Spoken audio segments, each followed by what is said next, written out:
So about a couple of days ago, CJ on his YouTube page, Cyberpunk Jordan, did a video where he talked about something that he considers is one of the rarest Sonic comic book items that you can get, especially from the era of Archie Sonic.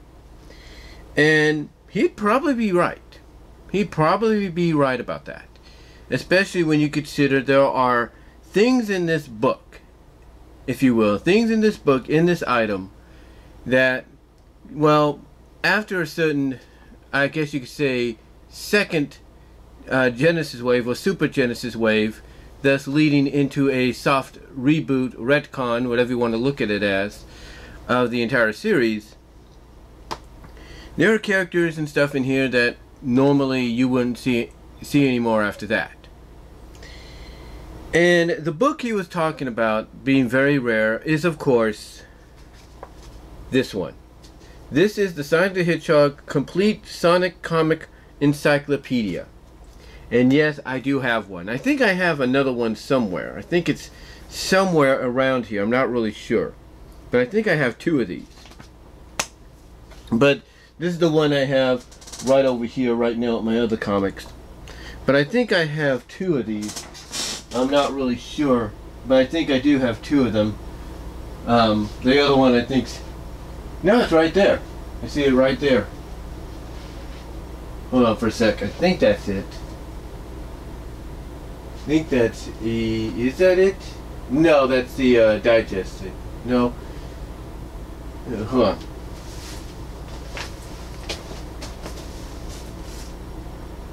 No, that's the Sonic and Knuckles books that I have. But I'm pretty sure I have a second one around here somewhere. I just have to look for it. Yeah, I just have to look for it and everything. But I think I have a second one around here. I thought that was the other one, but it's not. Ooh. Popped my knee there for a second, guys.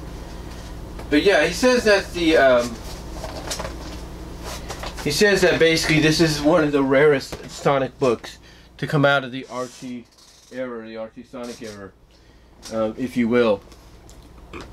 And again, he'd probably be right, because you know I do have the Sonic, the big hard book Sonic encyclopedia book that Frank Hill gave me. It's stored away over here as well. But, you know, this one, pretty much as he put it, that being CJ put it, this kind of gives it a run for its money, clocking in at 191 pages worth of content. And, you know, to say this is rare would be an understatement, because, you know, these are the kind of books that, well, you know, you don't see around that much anymore. You don't see around that much anymore. And when I got it at the price that you see right here. I think a little cheaper than that, though. It was about that price. But the reason it's very significant in the eyes of someone like CJ, Cyberpunk Jordan, and others is because of the content, like I said, that it has. It gives you an idea of who's who. Like, you know, they got an article, they got a page on Remington. You know, they got a page on Julie Sue. Julie Sue's got her own page.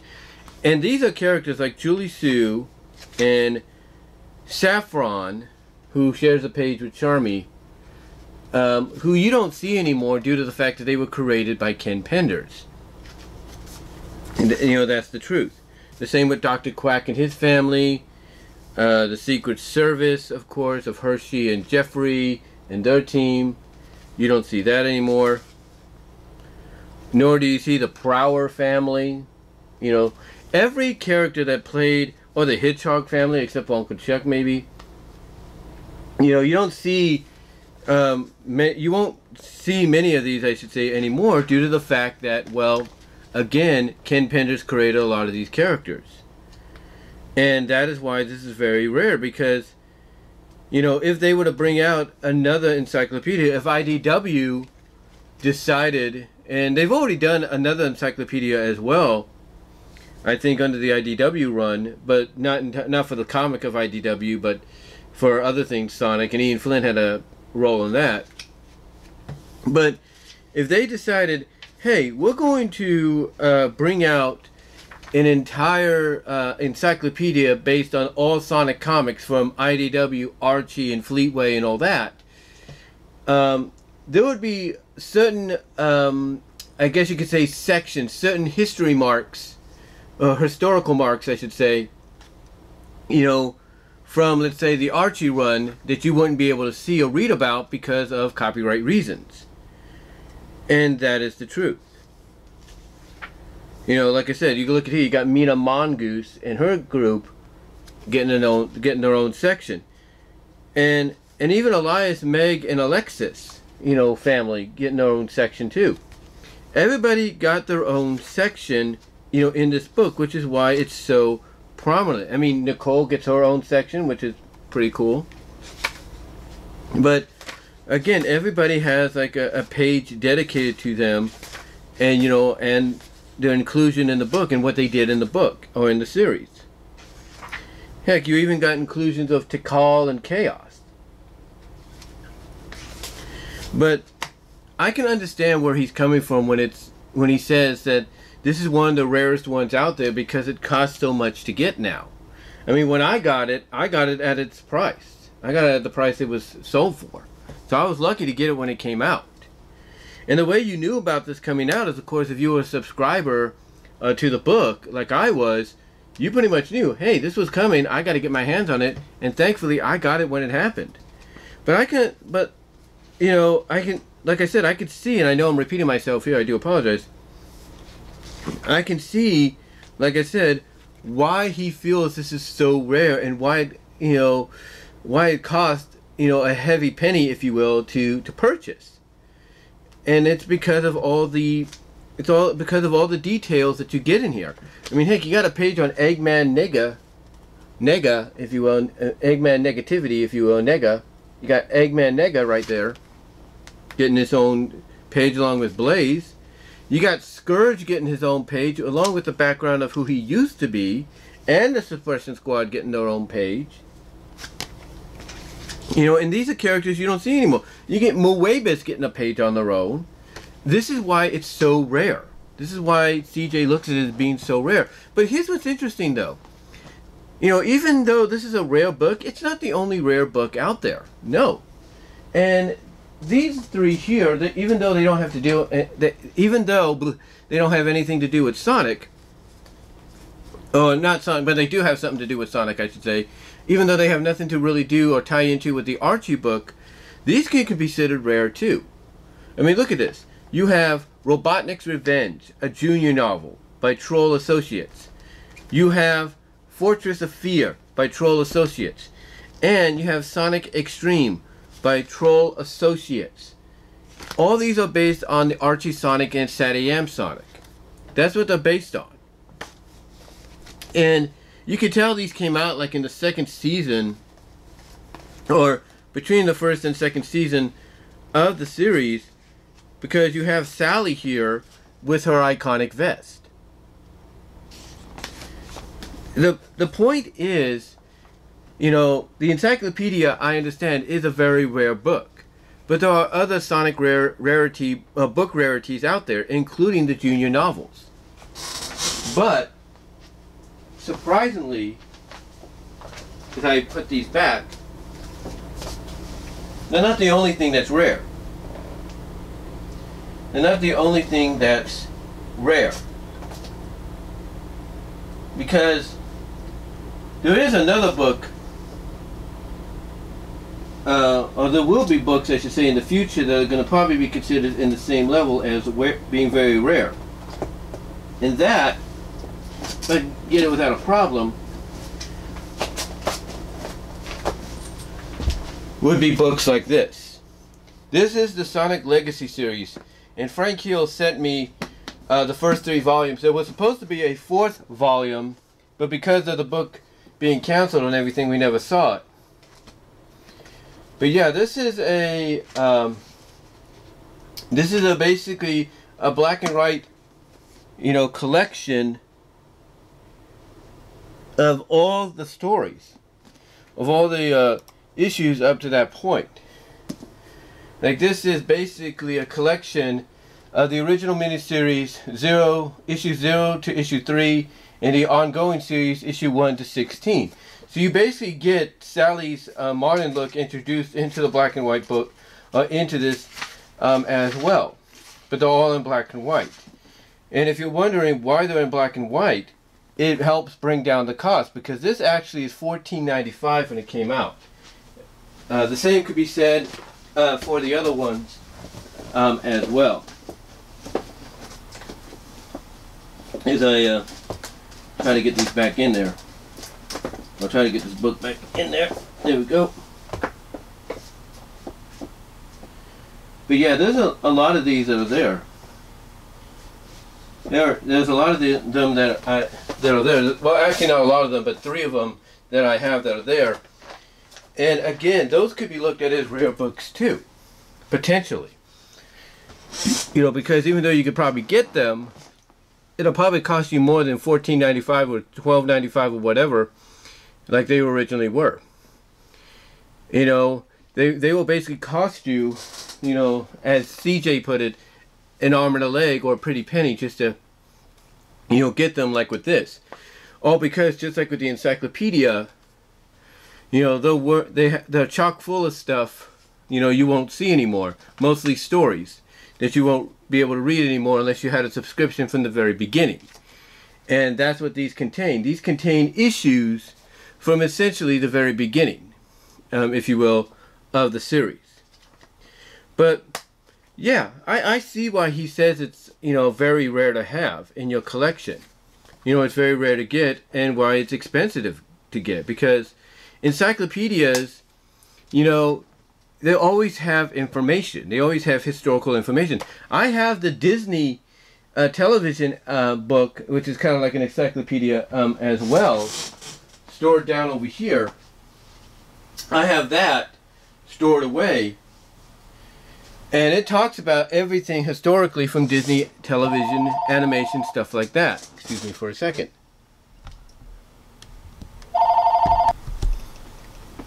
Like I said, I can understand why he says it's, very rare, in effect, and why it costs a lot.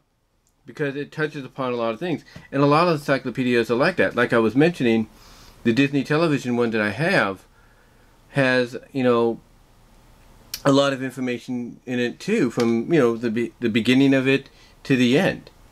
So, yeah, and it costs, well, it didn't cost me too much, but it cost me a little bit more than I think I would like, but not too much, maybe a few bucks more than its original price. But like I said, this is definitely, I got thrown off by the phone there. I do apologize.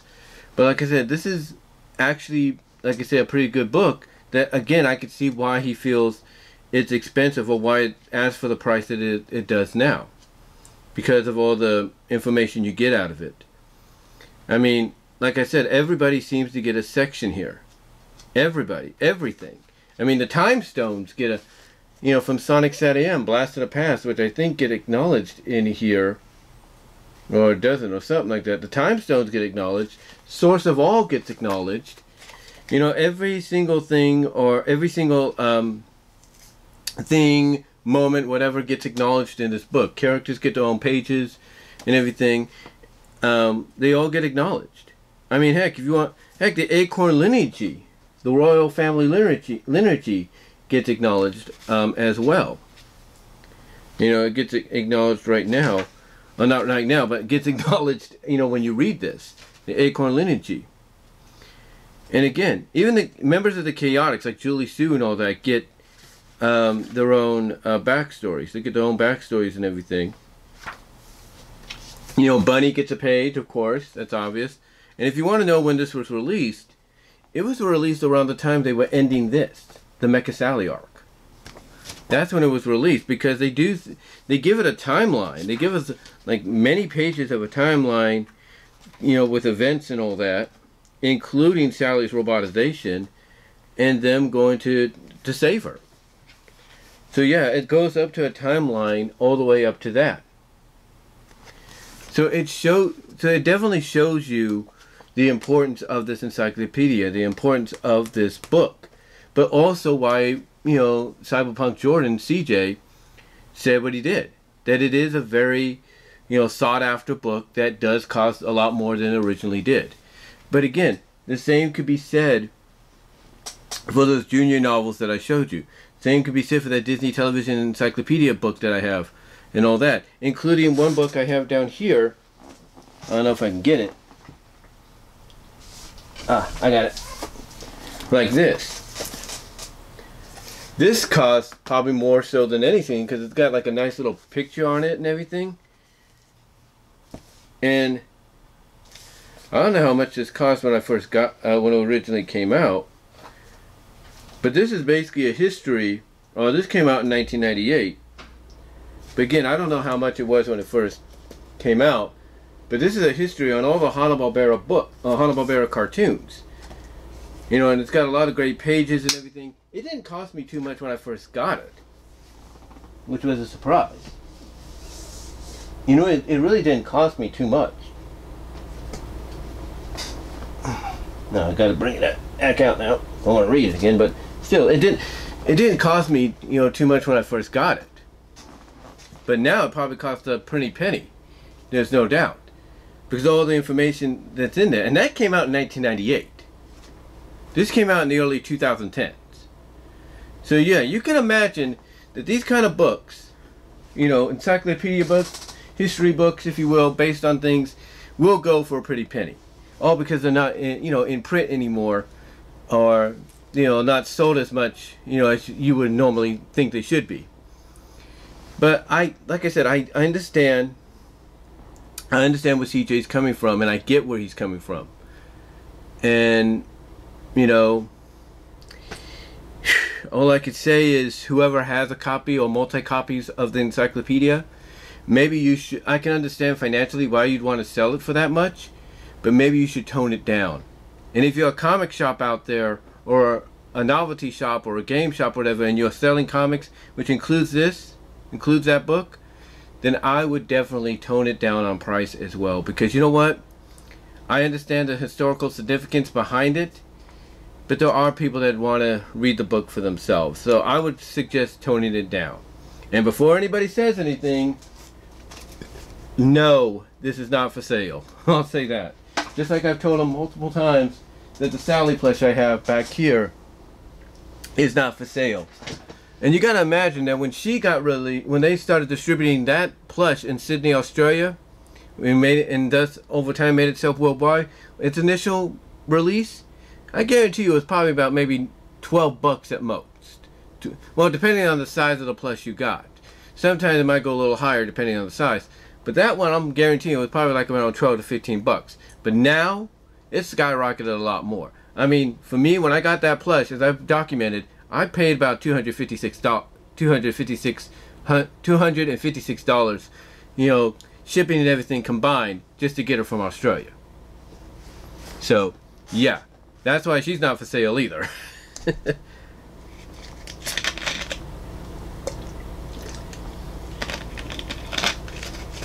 But again, I understand what Cyberpunk Jordan's coming from with the fact that when he says, or he asks the question, is this the rarest Sonic comic there is, or a piece of Archie Sonic comic media there is? I understand where he's coming from. I totally get it, because again, you get so much information in here. It's hard to believe. It's hard to believe what you get, what is mentioned, what is talked about. I mean, heck, you get the Daughters of Eggman getting their own. You get the Daughters of Eggman getting their own section as well. You get Daughters of Eggman getting their own section as well. You get the Nocturus clan too. Yeah, you get Shade and her group getting a page as well, and they didn't have to do that either. And that's another reason why it's looked at as rare, because you get stuff like that. You get stuff like that as well. Oh, being talked about. Heck, Fiona Fox gets her own page, and you don't see her anymore, despite whether or not she was made by Ken or not, which I think she wasn't. You know, the Zone Cops get their own page. Silver gets his own page. There is a Feist gets his own page. You know, the Imaginary World gets their own page. Sonic Underground gets their own page. I'm just saying. Everybody gets their own kind of section in here, which is pretty cool. Everybody gets it. Everybody gets their own little section. You know, Hope gets her own page, which is cool. Gamma and Omega get their own page. Rouge gets her own page, of course. So does Shadow. Everybody gets their own page in here. And again, some of these, you know, entries into this book they didn't have to do, but they did them. Ian Flynn and his crew did them. And that's why, again, when someone like, you know, Cyberpunk Jordan and others view this as one of the more sought after, rare Archie Sonic items out there, it's because of all that and more. It's because of all that and more. But again, that's, like I said, that's the one thing about these kind of books. You know, you don't see them that much anymore because of the information they contain. And sometimes they contain information in there that you wouldn't think they would. And I think that's a great thing to include when you have information, you know, content in there that you wouldn't expect to be, you know, referenced or talked about, or even be even have a page or two dedicated to. So I think that's great. But yeah, I just wanted to come on here and do this little reply video to CJ's video on it. And you know, I know I sound like I rambled a little bit and stuff. I do apologize. I do apologize for the phone ringing there. I think my mom may have accidentally hit her cell phone by accident. Well, not hit her cell phone, but when she was looking up something on the phone, she may have accidentally hit the phone icon to, you know, make a call. But yeah, just wanted to come on here, give you my thoughts overall. Let me know down below what your thoughts are. Do you agree with Cyberpunk Jordan on, you know, the encyclopedia being the rarest? And do you think that's the same for any other history or encyclopedia books based on anything? And what are your thoughts on some of the other Archie's books that could be rare, Archie Sonic books, like the Legacy books, or even some of the associated books, like let's say the ones by Troll Associates of Extreme, Juiced, and, you know, Extreme, Robotnik's Revenge, and Fortress of Fear. What do you thought about them all being rare? Give me your thoughts down below, and in the live chat during the premiere where Super Chats and Super Stickers will be open. And until next time, guys, you know where to find me, and I will talk to you later. Again, I do apologize if I rambled, but I just wanted to get this off my chest, do a little bit of a reply, and until then, talk to y'all later.